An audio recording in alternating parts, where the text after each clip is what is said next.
Well, good evening, everyone. My name is Phyla Bach. I'm the organizer for the Working Families Win Project. I want to welcome you to the 2007 Working Families Win and Coalition for Better Healthcare Reading Primary Election Candidates Forum. I want to thank Reading Area Community College for the use of this beautiful room in their new building. I want to thank the media for coming to cover this important event. Finally, I don't want to forget the many volunteers who have helped organize this and participated in publicity.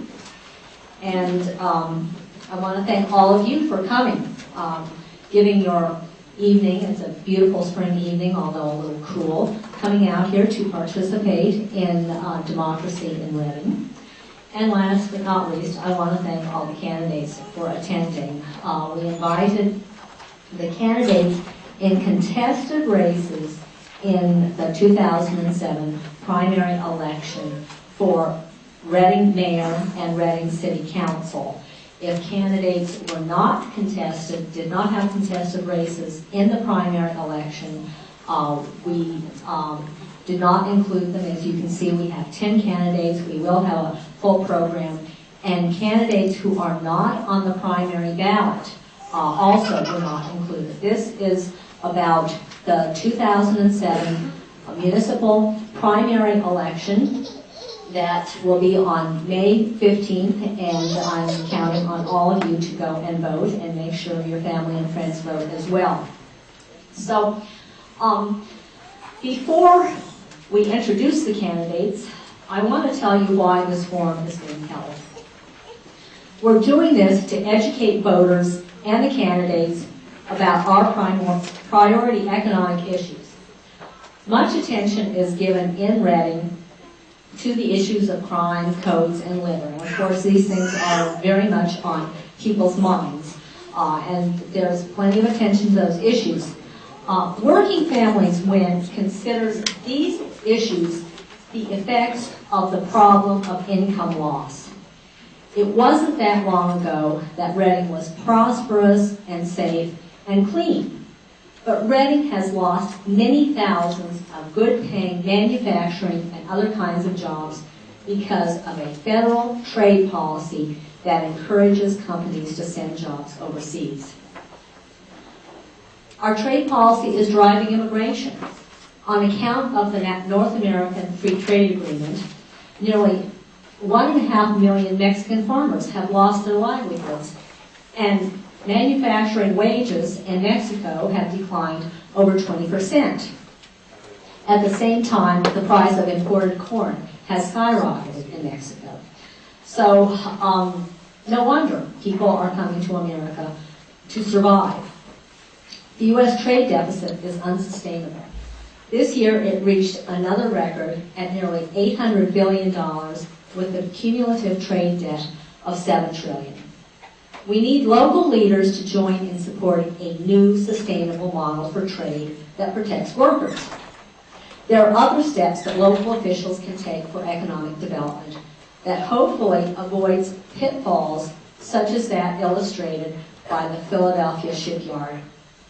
Everybody probably remembers when Senator Arlen Specter, Governor Tom Ridge, and then Philadelphia Mayor Ed Rendell put up $500 million in taxpayer dollars to reopen the Philadelphia shipyard. It was supposed to create about 1,000 jobs and have a multiplier effect on other businesses. Today, there are less than 600 workers.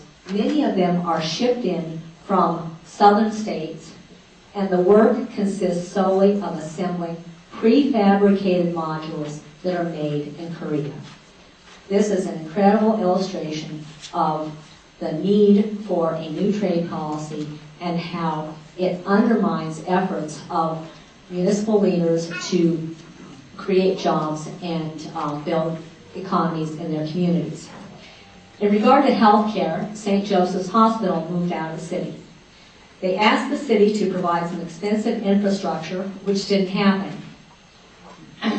Reading has a high percentage of residents receiving medical assistance and residents without insurance.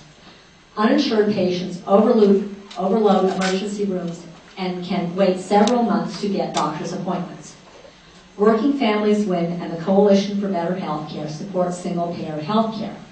We urge local leaders to join in supporting single-payer.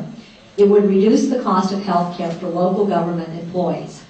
There are other steps that local officials can take to address healthcare access, such as utilizing state and federal shared revenue for ensuring adequate healthcare facilities in the city. Governor Rendell's healthcare proposal, which is non-single payer, does emphasize increasing access to primary care. Local officials are face-to-face with the people and their needs. We have the highest respect for the candidates who want to serve as elected city officials. So it's now time for the candidates to introduce themselves. You'll have 2 minutes to speak, we had put out these microphones, but Channel 69 has requested that all the candidates come up to the podium to make their statements. Dave Kurzweg right here is the timekeeper, and he'll show you cards telling you the amount of time that you have left. And I'd like to ask the audience to listen. This is not a campaign event, and while the television cameras are here, I would ask you to not be flashing your campaign signs. I do appreciate your involvement in the campaign. So the candidates will come up in the order on the agenda, which you have all received. We're starting with the mayor candidates in alphabetical order. 2 minutes to introduce yourself, say whatever you want. And then Ron Stauffer, who is right behind me, will be asking the questions, and he'll explain how that will go. We have 3 prepared questions that all the candidates will answer, and we also have questions from the audience that will be read from the cards that we have collected. Thank you very much.